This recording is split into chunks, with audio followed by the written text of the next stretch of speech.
Before we dive in, hit that like button, share, and subscribe if you love stories where power meets passion. Now, let's begin. The rain came down like judgment. Sheets of water lashed against the marble balcony of the Valenti estate, the sky split open by flashes of white fire. The world below was blurred in gray and glassy darkness, the kind of storm that made lesser men pray. Adrian Valenti did not pray. He stood alone, one hand gripping the black iron railing, the other resting on the cane that supported his weight. The rhythmic patter of rain against the stone echoed through the hollow chambers of the mansion behind him, a mansion that once pulsed with life and power, now silent except for the ghosts that lived in his memory. His shoulder throbbed beneath the tailored robe, the bullet wound still healing, though the doctors said he should have been dead. Perhaps he should have been. The ambush had come too cleanly, too close. Someone inside his own ranks had sold him out. The thought made his jaw tighten. He stared out through the downpour at the iron gate far below. The estate stretched for acres, guarded and fortified, yet in the heavy rain it felt like a tomb. Then movement caught his eye. A small figure pushed against the storm, clutching a bag to her chest as she struggled up the slick driveway. For a second, she was no more than a blur of motion and defiance, soaked hair plastered against her face, white nurse's uniform clinging to her like a second skin. He frowned. Who the hell is that? From the shadows, his head of security, Luca Ferraro, stepped forward. The new nurse, boss, the one the doctor recommended for your rehab. She insisted on coming tonight. In this storm? Adrian muttered. She'll drown before she makes it up the drive. He turned away, but something buried deep, made him look again. The girl stumbled. Her foot slid on the rain-slick stone. She flailed for balance, arms flapping, bag slipping from her hands. And then she fell. Hard. A flash of movement, a sharp cry swallowed by thunder, and then Adrian felt it, that sharp, involuntary jolt in his chest. Not pity, not concern, something stranger, something he hadn't felt in years. Go get her, Luca ordered to the guards, but Adrian was already moving. The cane hit the floor with a heavy thud as he limped toward the stairs, ignoring the sharp pain slicing through his thigh. He descended through the echoing hall, past portraits of dead Valentis staring down in disapproval, through the heavy oak doors that opened to the storm. Cold rain hit his face like needles. The guards hesitated, startled to see their boss out in the weather. Sir. Move, Adrian snapped. He pushed past them, his pace uneven but determined. The driveway was slick, his robe heavy with rain, but he didn't stop until he reached the small figure sprawled on the ground. She was trying to sit up, wincing as she pressed a hand to her knee. Mud streaked her white stockings. The wet strands of her hair stuck to her cheek. Are you hurt? Her eyes snapped open. Wide, startled, dark as night. She froze when she saw him, her breath catching in her throat. For a second, she didn't move, as though she knew exactly who stood before her, and feared what that meant. I'm fine, she stammered, voice trembling. I just slipped. He crouched beside her, ignoring the pull in his bad leg. The rain ran down both their faces, dripping from his hair to hers. Can you stand? I think so. He reached out without thinking. His hand, large and scarred, wrapped around her wrist, gentle but firm. He pulled her up slowly, steadying her as she wobbled on unsteady feet. Something brushed against his knuckles, a small piece of plastic hanging from her uniform pocket. The light from the gate lamp caught it. Elena Ruiz, RN. She followed his gaze and straightened slightly. You must be Mr. Valenti. He didn't answer immediately. Her accent, faintly southern with something softer beneath, hit him unexpectedly. He studied her face. She wasn't beautiful in the usual way, not polished, not poised. There was a quiet strength in her features, a defiance that didn't belong in this house of ghosts and criminals. "You're late," he said finally. "The storm delayed me, sir. The driver wouldn't go past the main road." "So you walked?" "Yes." "In the rain?" Her chin lifted slightly. "You said you needed a nurse immediately. I take my work seriously."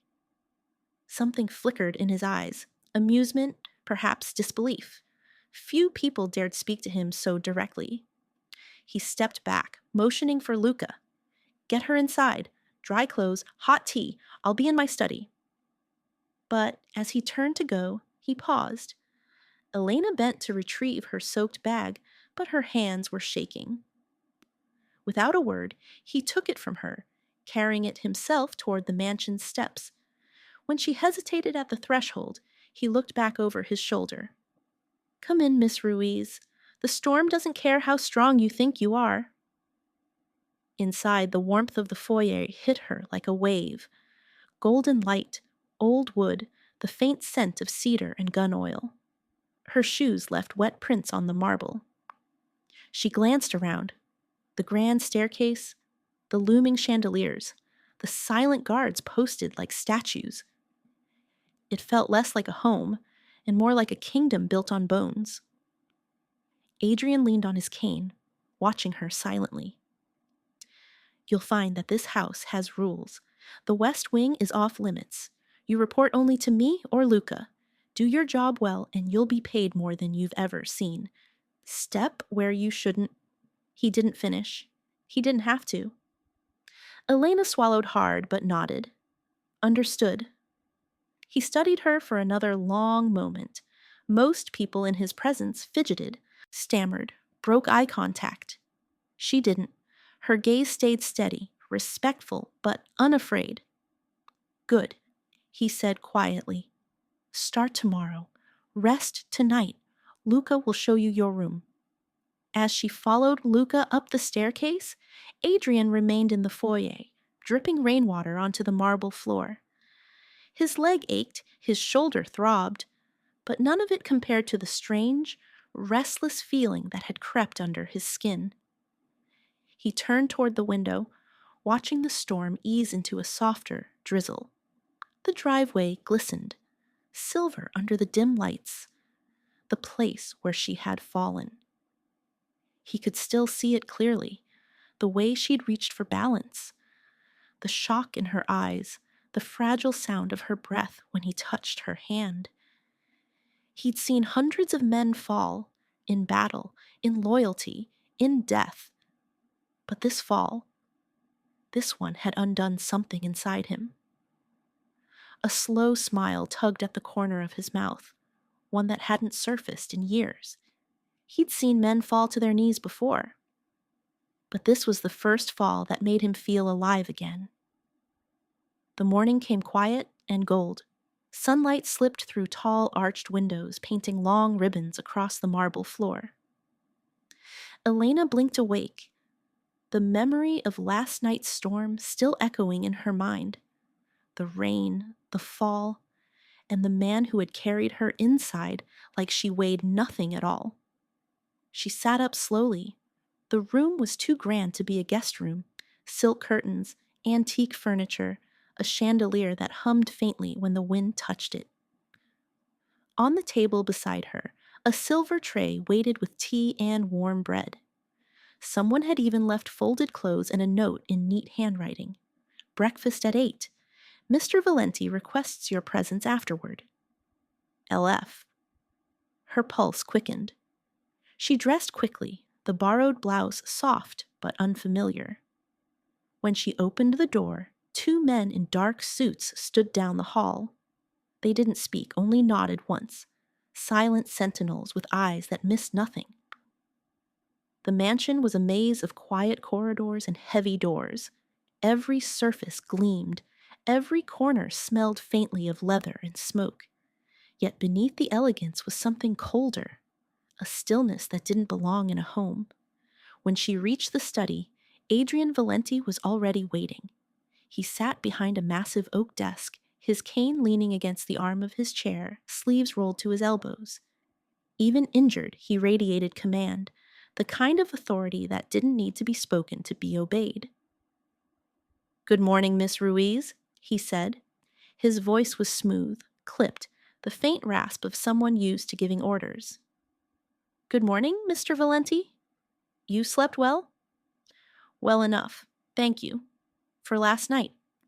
He looked up from a stack of papers, expression unreadable. "You're my nurse now. Keeping you alive falls under that job description." She hesitated. "Then I suppose I should start doing mine." He gestured to the chair beside him. "My shoulder," he said simply. Elena crossed to him, trying not to show her nerves.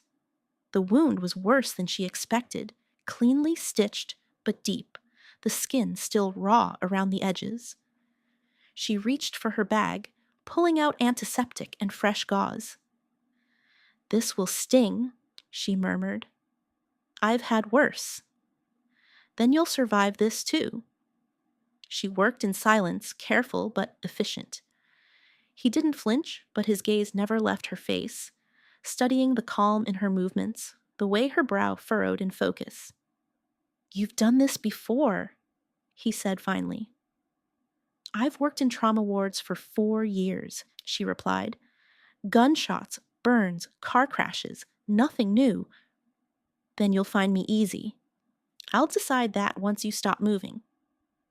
For a heartbeat, something like surprise flickered in his eyes, then a quiet, unwilling amusement.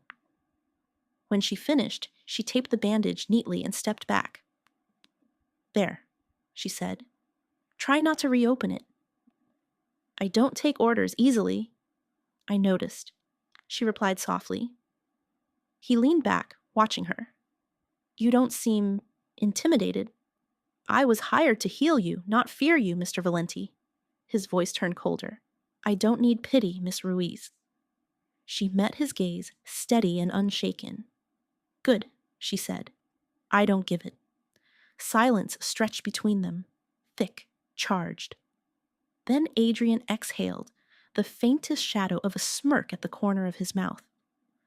Luca entered then, breaking the spell.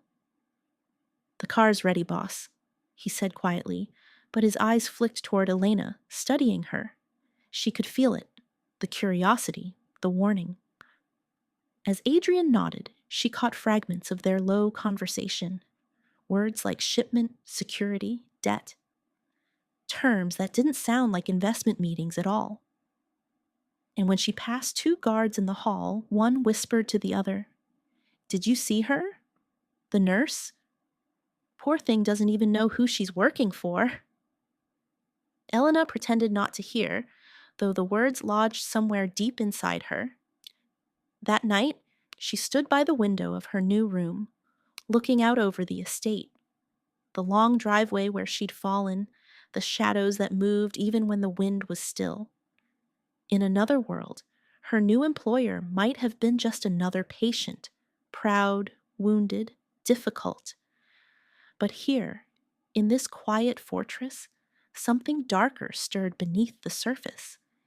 She didn't know who Adrian Valenti really was, and he told himself she didn't need to.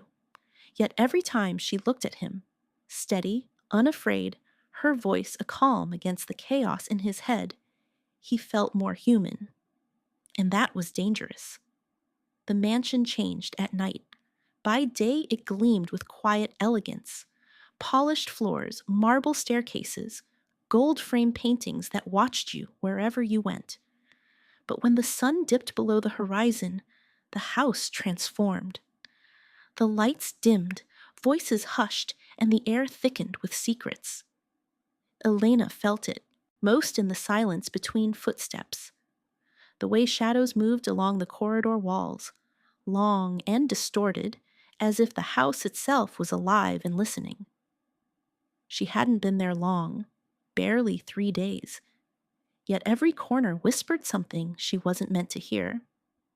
At first, she told herself she was imagining it, the late-night murmurs beyond her door, the distant hum of engines long after midnight, the faint metallic click of locks being checked twice instead of once. But the longer she stayed, the more real it became, and so did her unease.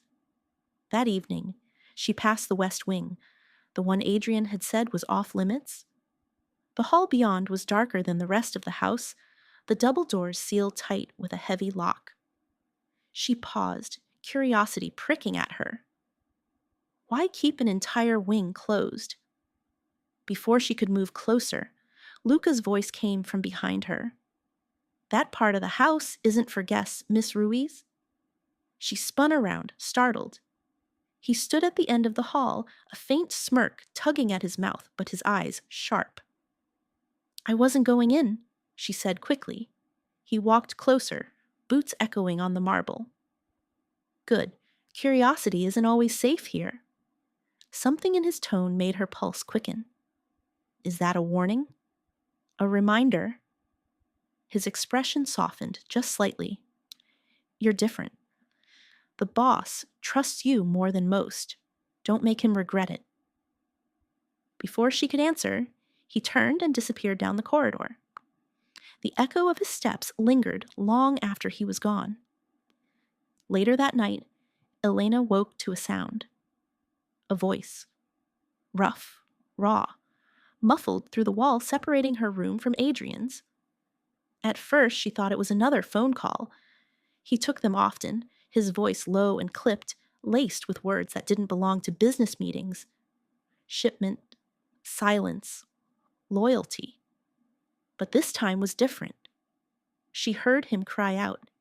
Then again, louder, almost a growl. Leon! Her heart jumped. She hesitated, then crossed the hall. His door was half open, the light from the fireplace flickering inside. Adrian was on the bed, thrashing, his face twisted in pain. Sweat clung to his temples, his injured shoulder pressed hard against the sheets. Leon, don't! She rushed to his side, hands on his arm. Mr. Valenti, wake up, it's a dream. He jolted awake with a violent breath, eyes wild and unfocused. For a heartbeat, he didn't seem to see her. Then, slowly, the storm in his gaze cleared. Elena? His voice was hoarse. It's okay, she whispered. You were dreaming. He sat up, running a trembling hand over his face. You shouldn't be in here. You were shouting, she said quietly. I thought you were in pain. I'm fine. But she noticed his hand wouldn't stop shaking. She glanced at the bedside table.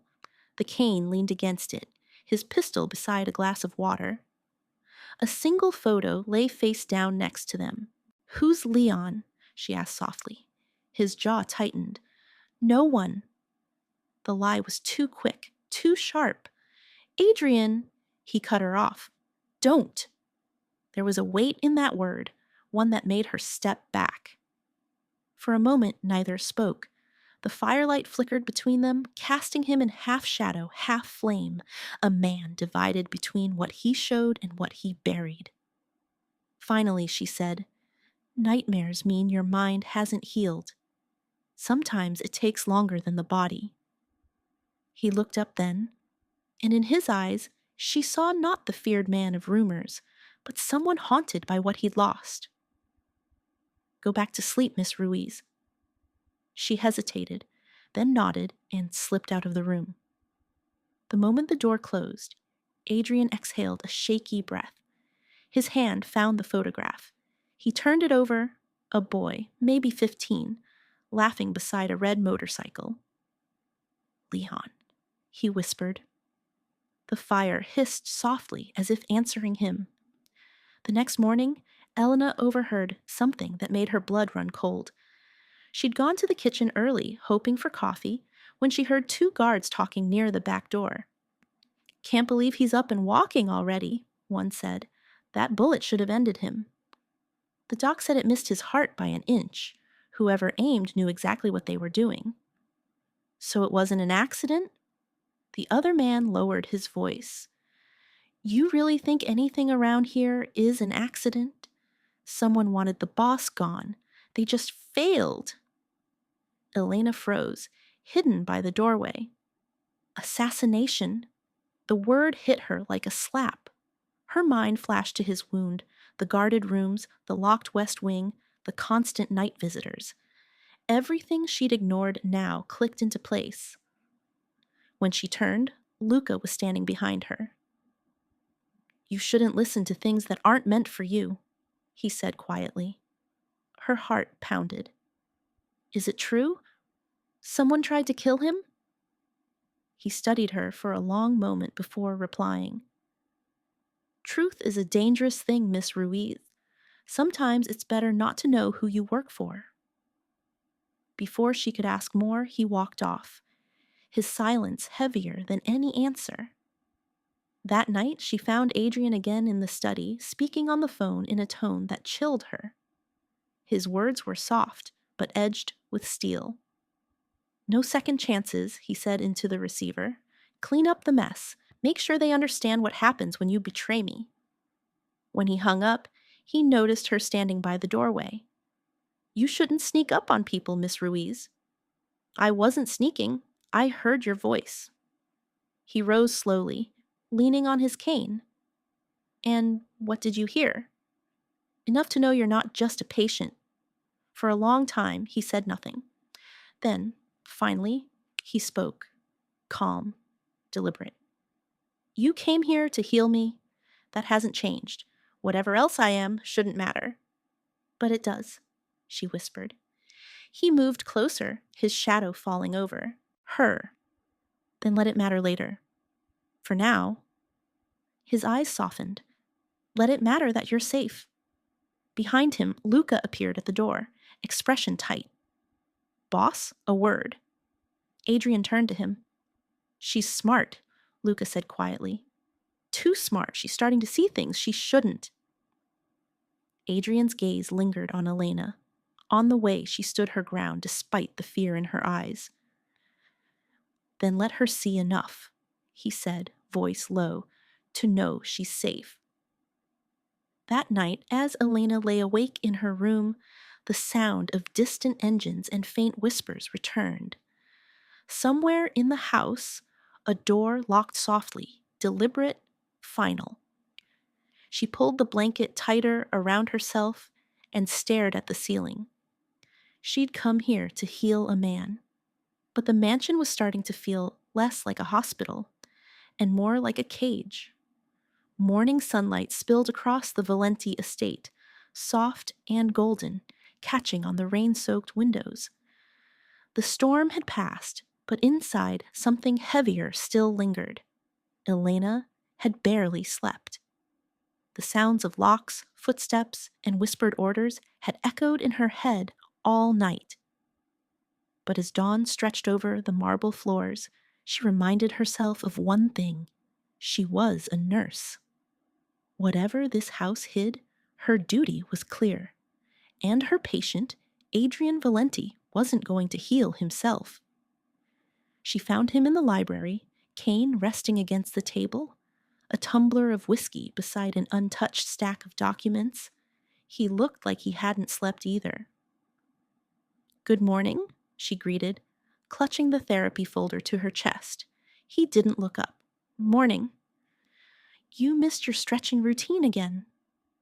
His lips curved faintly. I don't recall agreeing to one. You did, she said, stepping closer. You just didn't realize you did. He finally lifted his gaze, dark, sharp, and faintly amused. You're braver than you look.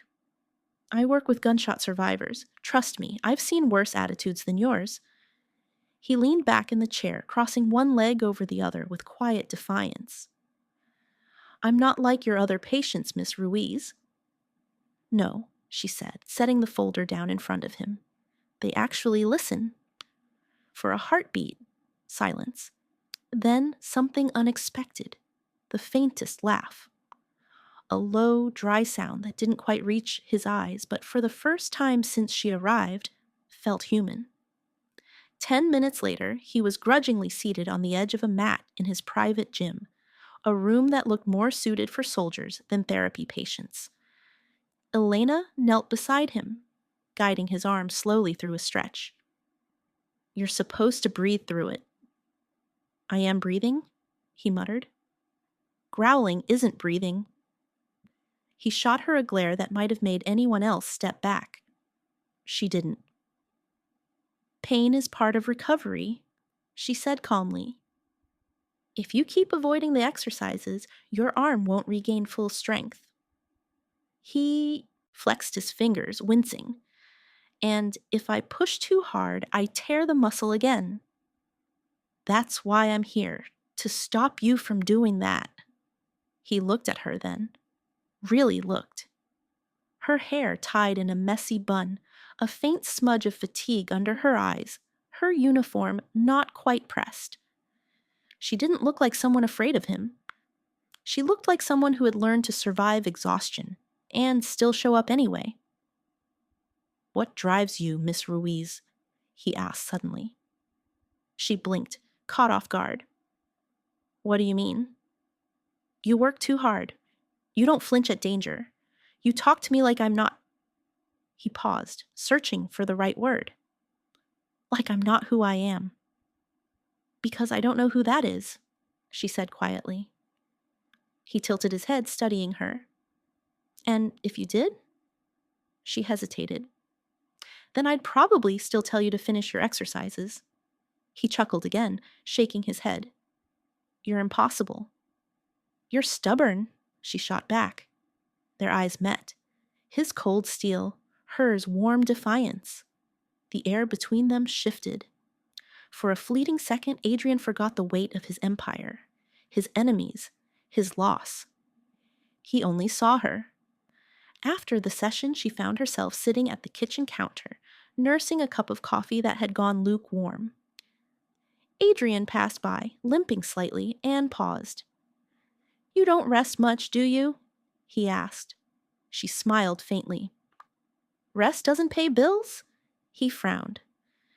"You mentioned working 2 jobs before this." She nodded. "I used to do night shifts at St. Peter's Hospital after my daytime clinic hours. My dad, he owed money. It took years to clear it." He leaned against the counter. "And now?" "Now I just work because it's all I know how to do." Her voice softened. "He used to tell me I was too kind for the world, that people would use it against me." "And were they right?" "Sometimes." She looked up at him. "But kindness isn't weakness, Mr. Valenti. It's just expensive." Something in her tone pulled at a thread inside him, a memory long buried. His son's voice, laughing as he held hands with a girl who had eyes like this nurse.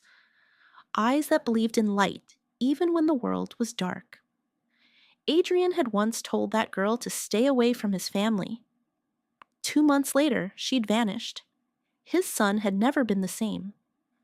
Now, standing here, listening to Elena's quiet resilience, he felt that same guilt return, and something dangerously close to admiration. The storm returned that night, thunder rolling low and restless across the hills. Adrian woke to it, heart pounding. He couldn't shake the echo of Elena's words. Kindness isn't weakness. He left his room and wandered the halls, the sound of rain filling the corridors. That's when he heard it. Soft, hesitant notes drifting from the grand hall below. He followed the sound until he saw her, Elena, asleep at the piano bench, her head resting on folded arms. The candle beside her had nearly burned out, and sheet music lay scattered across the keys. He stepped closer, drawn by the gentle melody that still lingered. His gaze fell on the title scribbled on the top page, Leon's Waltz. His chest tightened. That song hadn't been played since... He sat beside her quietly and touched a single key, then another. The melody rose, faint but steady, carrying the weight of memory and longing. Elena stirred, blinking awake. "Mr. Valenti?" Go back to sleep, he murmured. You were doing fine. I was trying to learn it, she said, voice drowsy. It was in your study. He smiled faintly. My son wrote it. Her eyes widened. It's beautiful. His hand lingered on the keys. He thought music could fix anything. I told him the world doesn't work that way. Maybe he was right, she whispered. He looked at her, then, candlelight catching the softness of her face. The silence stretched, not heavy, but fragile, intimate. For the first time in years, Adrian felt something shift in his chest, the faintest reminder of warmth. He rose, placing the candle back on the piano. You should get some rest. She smiled faintly. So should you. As he turned to leave, thunder cracked again outside, a low warning across the sky. He paused by the doorway, his silhouette framed by the flickering light. He wasn't sure which frightened him more, the idea that she might leave or that she might stay. The next morning, Elena left the mansion for the first time since she'd arrived. She told herself she just needed air, a few hours away from marble walls and watchful eyes. But deep down, she was running from something else. The way Adrian Valenti had looked at her last night. Like she'd stirred a piece of him he'd buried long ago. Her small apartment on the outskirts of the city was quiet when she entered. Too quiet. She dropped her bag on the table and froze. The window latch, she always locked it, hung open. A faint draft brushed against her cheek. Slowly, she walked inside, eyes scanning the room. Nothing seemed out of place until she reached the bathroom. Her reflection stared back at her through the fogged mirror, and scrawled across the glass in red lipstick were 5 chilling words. You're working for the devil. Her breath caught. Someone had been here. Someone who knew where she worked.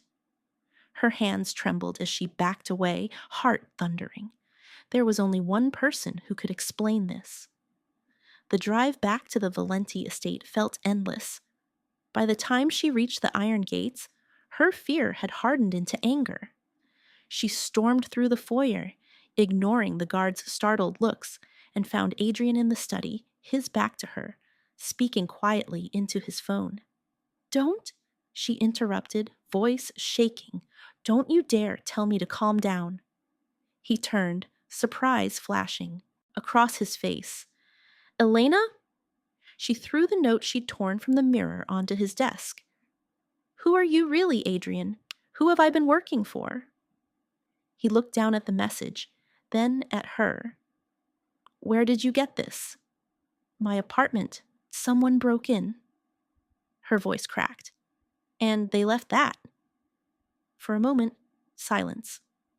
Then he sighed, running a hand through his hair. You weren't supposed to be involved in this. Involved in what? He hesitated, just long enough for the truth to start clawing its way out. Tell me, she demanded, or I walk out and call the police. His gaze hardened. The police can't protect you from the people who wrote that. Her heart lurched. So it's true. You're not who you said you were. He straightened slowly, shoulders squaring. When he spoke again, his voice was low, stripped of pretense. I'm not a businessman, Elena. I'm the head of the Valenti syndicate. The words hung between them like a blade. I control half of New York's underworld, trade, protection, arms, everything that keeps the city's shadows running.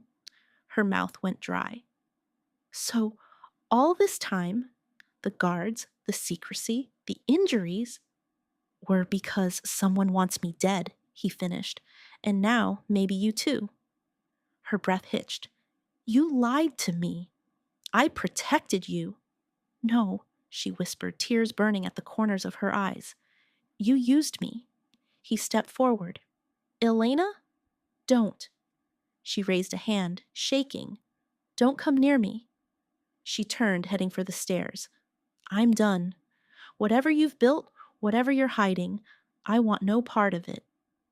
She began packing in silence, shoving clothes into her bag, her pulse roaring in her ears. But before she could zip it shut, the door slammed open. Luca stumbled in, dragging a man half-conscious and bleeding across the floor. "Boss, we were ambushed," he shouted. "Someone followed the nurse's car, tried to take out the outer guards." Elena's shock vanished, replaced by instinct. She dropped to her knees beside the wounded man, scanning the damage, a deep cut across his side, blood pooling fast. "Get me towels," she barked. Luca obeyed without hesitation. Adrian knelt beside her, stunned at the transformation. The trembling woman replaced by a professional, focused and calm.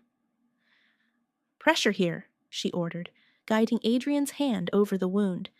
"If we don't stop the bleeding, he won't make it." He obeyed, the mob boss who commanded armies now following her lead. Minutes passed in tense silence, broken only by her steady voice and the man's ragged breaths. When she finally tied the last bandage, the bleeding slowed. "He'll live," she said, sitting back, exhausted. Adrian looked at her, hair damp with sweat, hands stained crimson, eyes blazing with something fierce and unyielding. For years he had ruled by fear. Every person in his orbit either obeyed him or ran from him. But this woman, this fragile, furious nurse who should have feared him most, had just saved one of his own.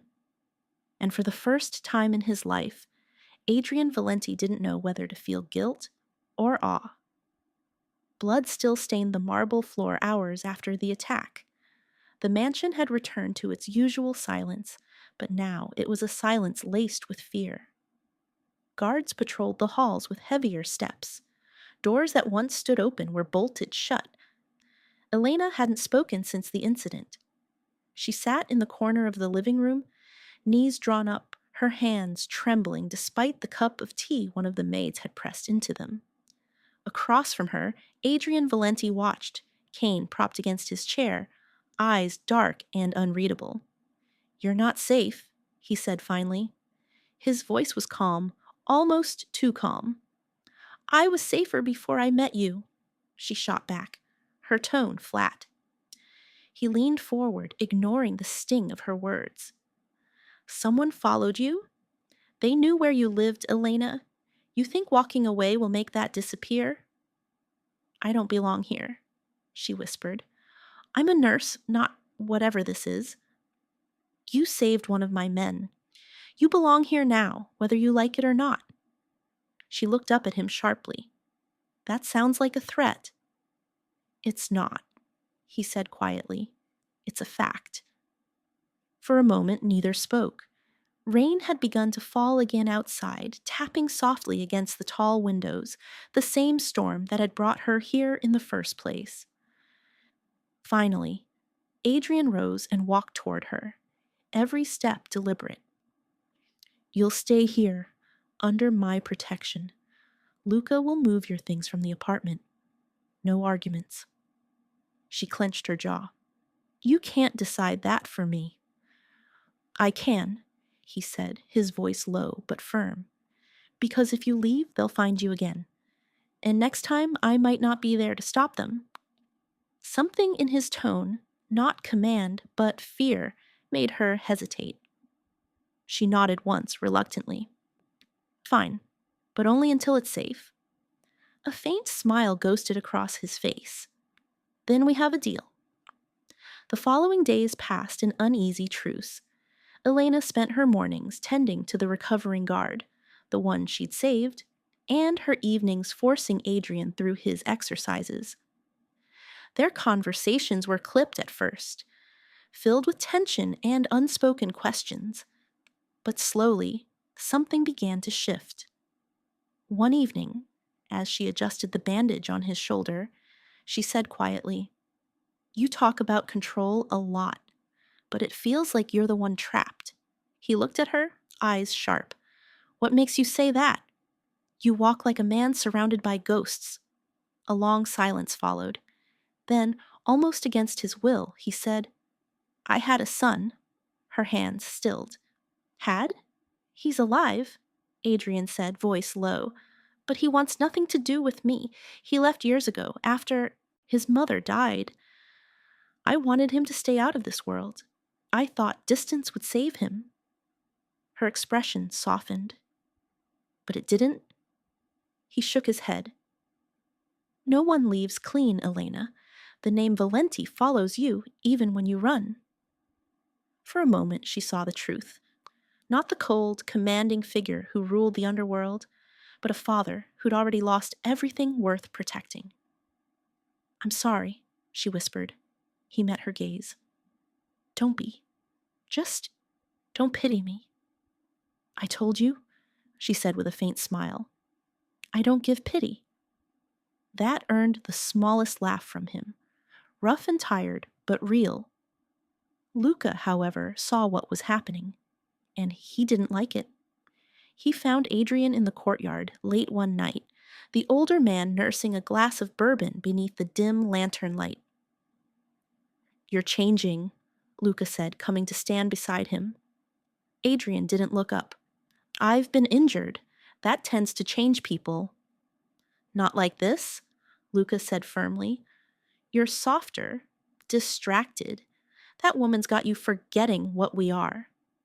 "She saved one of ours," Adrian replied. "She deserves respect." "She deserves distance," Luca snapped. "She doesn't belong in our world, boss. And the more she stays, the more dangerous it gets for both of you." Adrian took a slow sip of his drink. "I know the risks." "Do you?"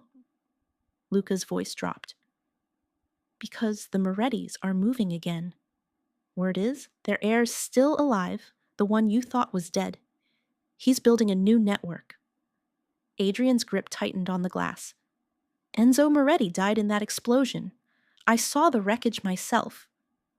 "Apparently, not all of him did," Luca said grimly. "He's coming for you, for us, and if he finds out about the nurse—" Adrian didn't respond. He didn't need to. They both knew what that meant. Elena found him in his office later that night, sitting in near darkness. "You're bleeding again," she said softly, seeing the fresh red stain beneath his shirt. He looked up at her, eyes weary, voice low. "You should be asleep. So should you." She crossed the room, kneeling beside his chair, her hands deft and practiced as she cleaned the wound. He watched her in silence.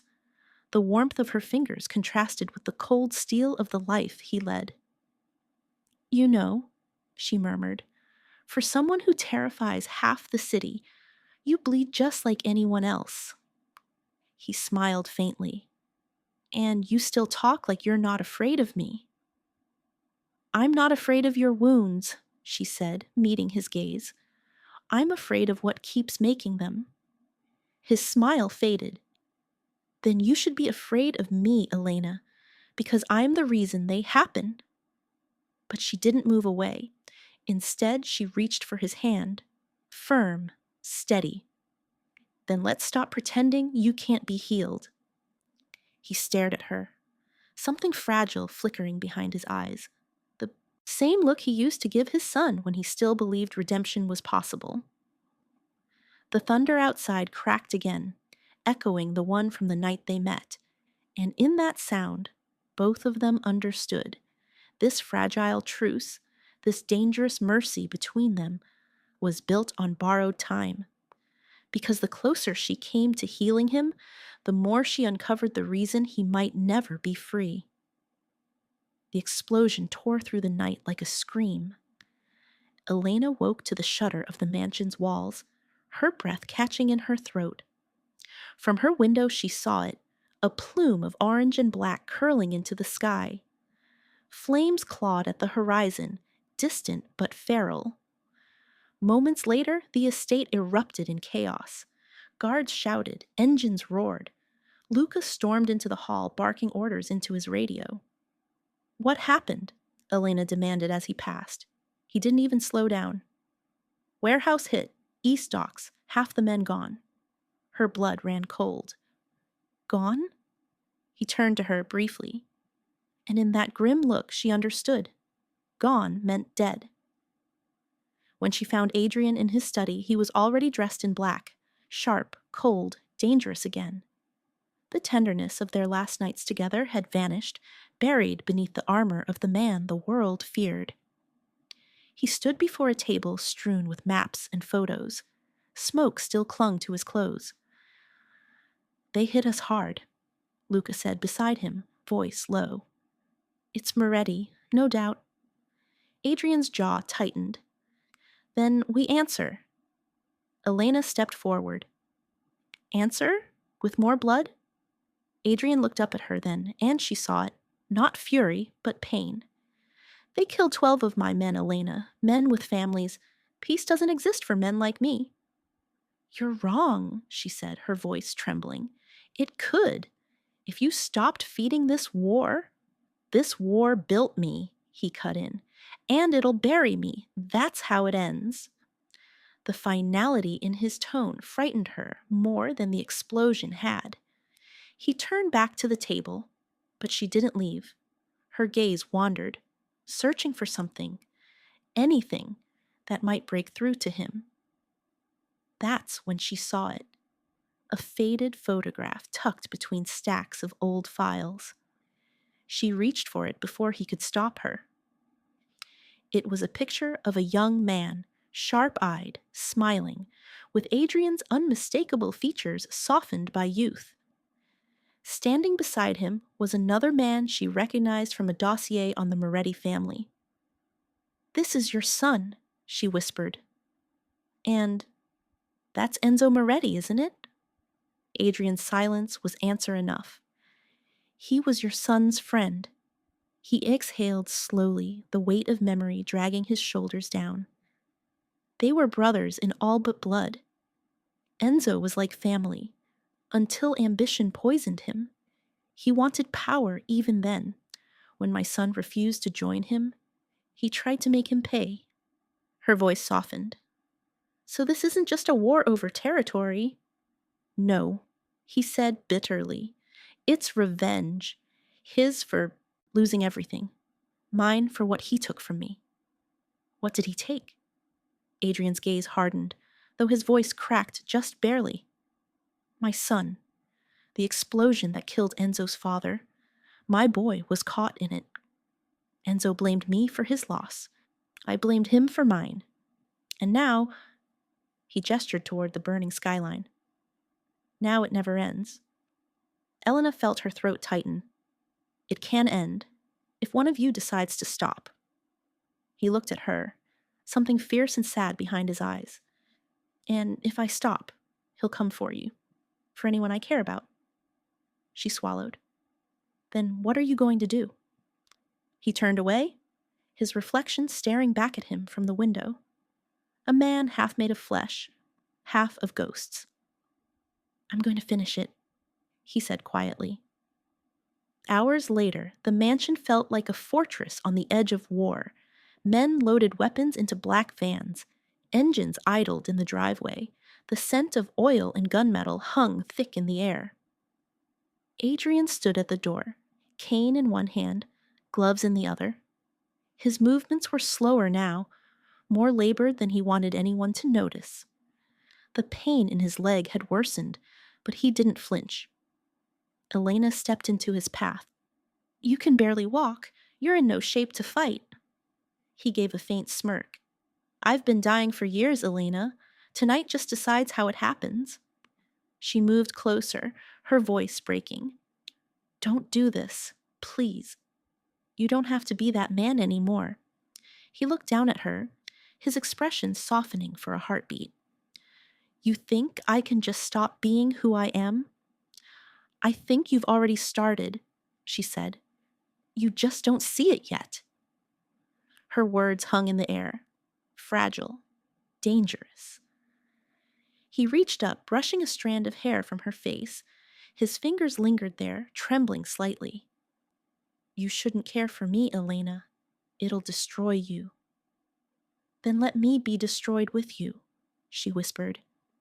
"Because if you go, I'm not letting you face this alone. He stared at her, the woman who had walked into his broken life with steady hands and refused to run.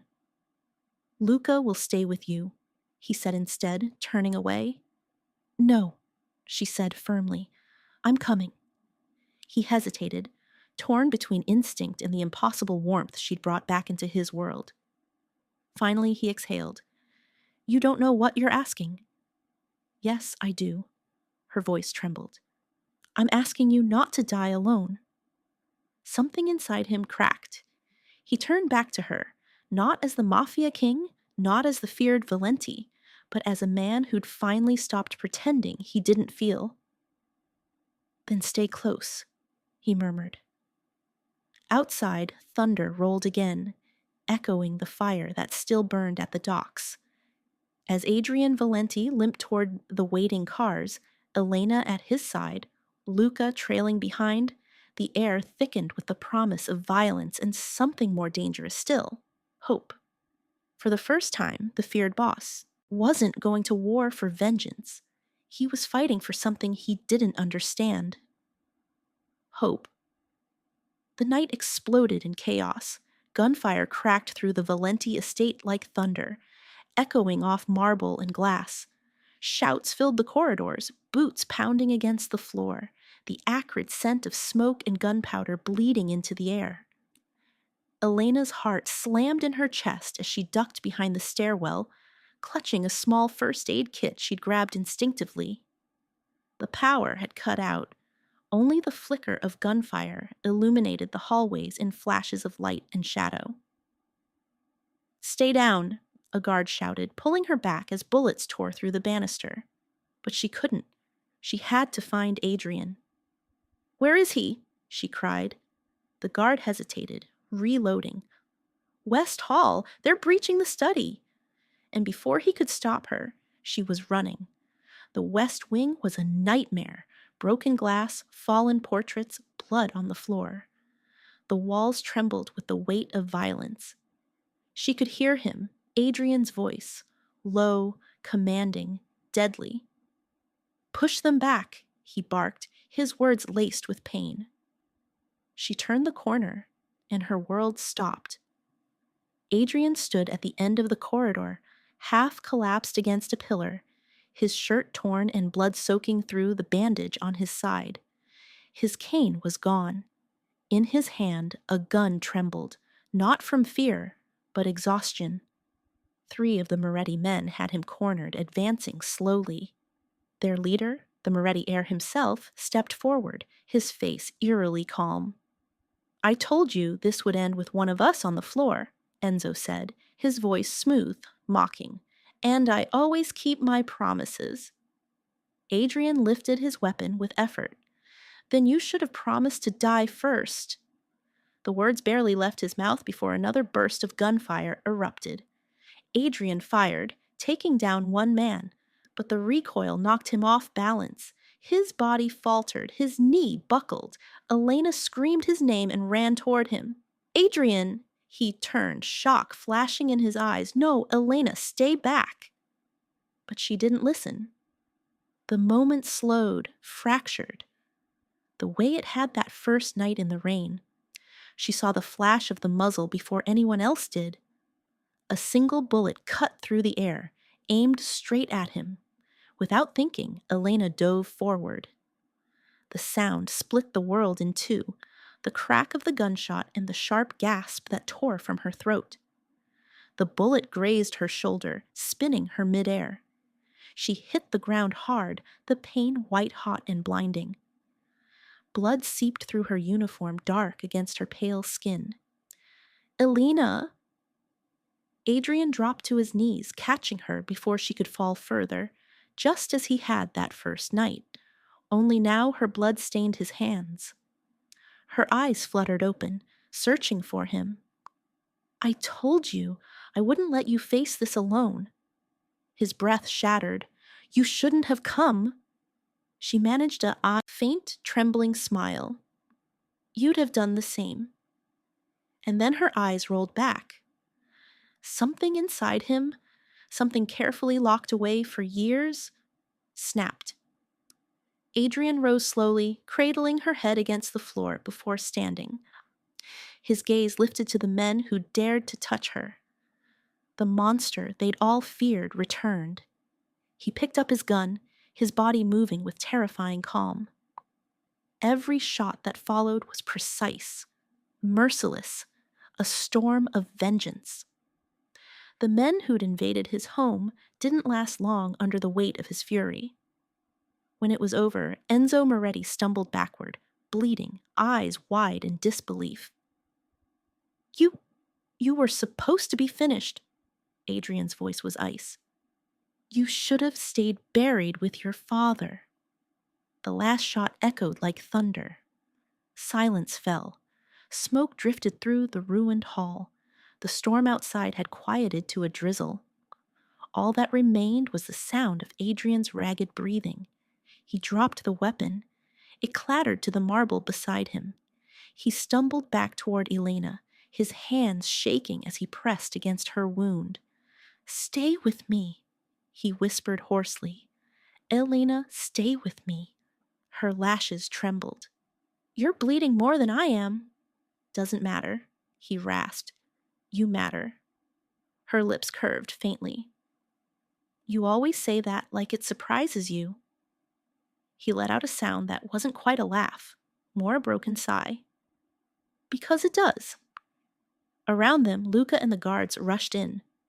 Boss, we've got her, Luca said, crouching beside them. His eyes widened at the scene, at Adrian, covered in blood, cradling the woman who had defied every wall he'd built. Adrian didn't move, didn't speak. His hand stayed on her wound, his breath shallow. Get the doctor, he finally growled, his tone trembling but fierce. Now. As Luca barked orders into his radio, Adrian looked down at her face, pale, fragile, but still breathing. And in that instant, the weight of everything, the wars, the power, the fear, felt meaningless. He'd seen men fall before, enemies, allies, traitors. He'd seen them beg, bleed, and die. But this was different. Watching her fall broke something he hadn't even known still existed inside him. Hours later, dawn touched the shattered glass of the mansion. The fire outside had been put out. The blood had been cleaned from the floors. But Adrian remained where he always ended up, beside her bedside, watching the slow, steady rise of her chest. Her shoulder was bandaged, her face soft in sleep. He reached out, brushing his fingers lightly against her hand. You saved me twice, he murmured. Once from a bullet, and once from myself. His reflection in the window looked like a ghost, a man who had spent his life surrounded by death, only to finally fear losing one life that mattered. He had seen many falls in his lifetime, empires, men, families, but only one fall broke him completely, hers. The sun filtered softly through linen curtains, painting golden streaks across the quiet room. For the first time in weeks, the Valenti mansion didn't echo with shouting or gunfire, only the whisper of the breeze and the slow, steady ticking of the old clock on the wall. Elena stirred against the sheets, her breath catching as pain fluttered through her shoulder. She blinked, eyes adjusting to the light. Everything smelled faintly of clean linen and lavender, a scent she didn't recognize in this house of smoke and marble. When she tried to sit up, a voice stopped her. Easy, Adrian said from the doorway. He looked different. The man who had once filled the room with quiet threat now stood in the sunlight, no longer a shadow. His suit was simple, his hair less slicked back, the ever-present hardness in his eyes softened, though the intensity remained. How long? She whispered, her throat dry. 3 weeks, he said, crossing the room.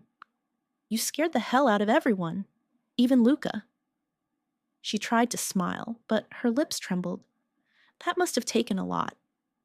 A flicker of amusement crossed his face, the kind that used to be rare. He set a cup of water beside her bed and adjusted her pillow carefully, his movements almost gentle. "You shouldn't be moving," he said. "I've been sleeping for weeks," she murmured. "Feels like I've missed a lifetime." He paused, then looked toward the window. "You have," he said quietly. "Everything's changed."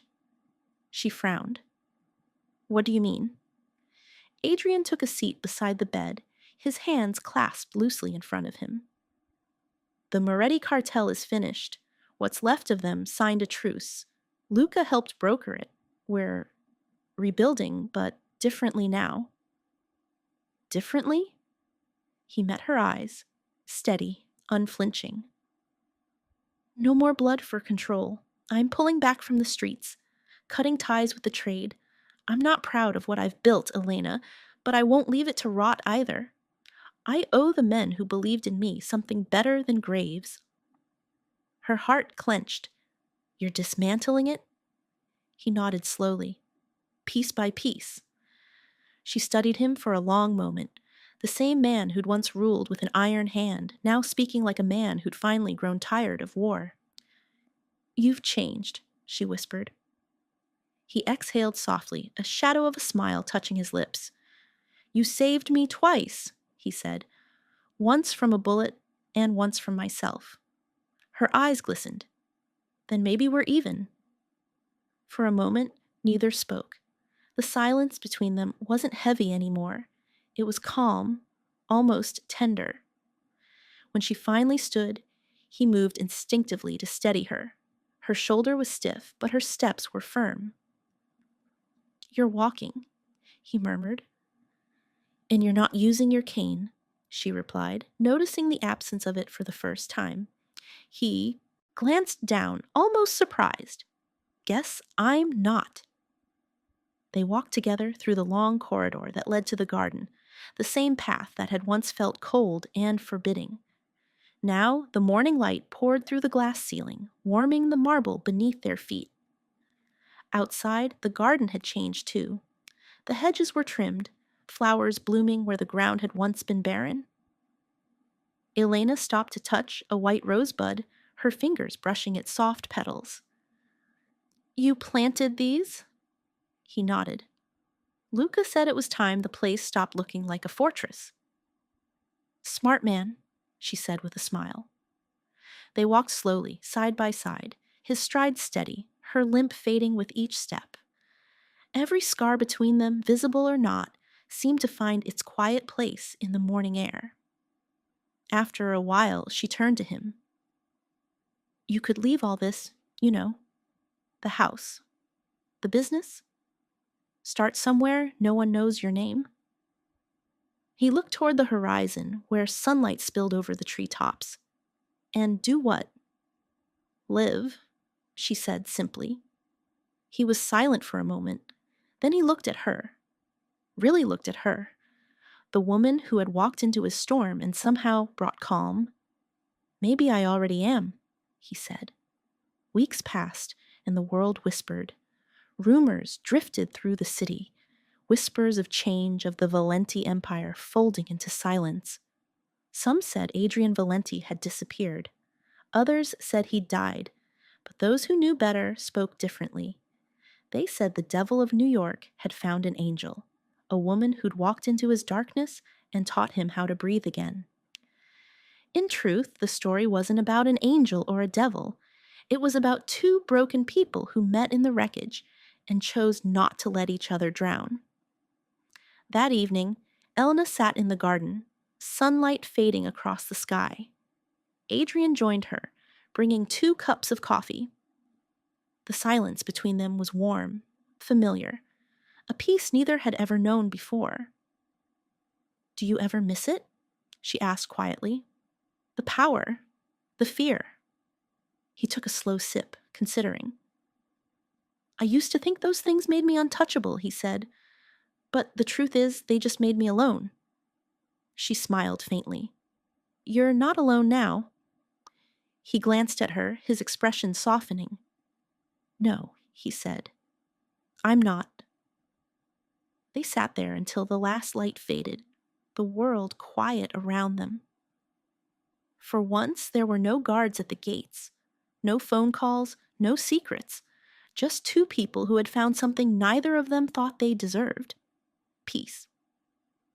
As the night settled over the estate, Adrian looked at her, at the gentle curve of her smile, the steady beat of life she'd brought back into his home.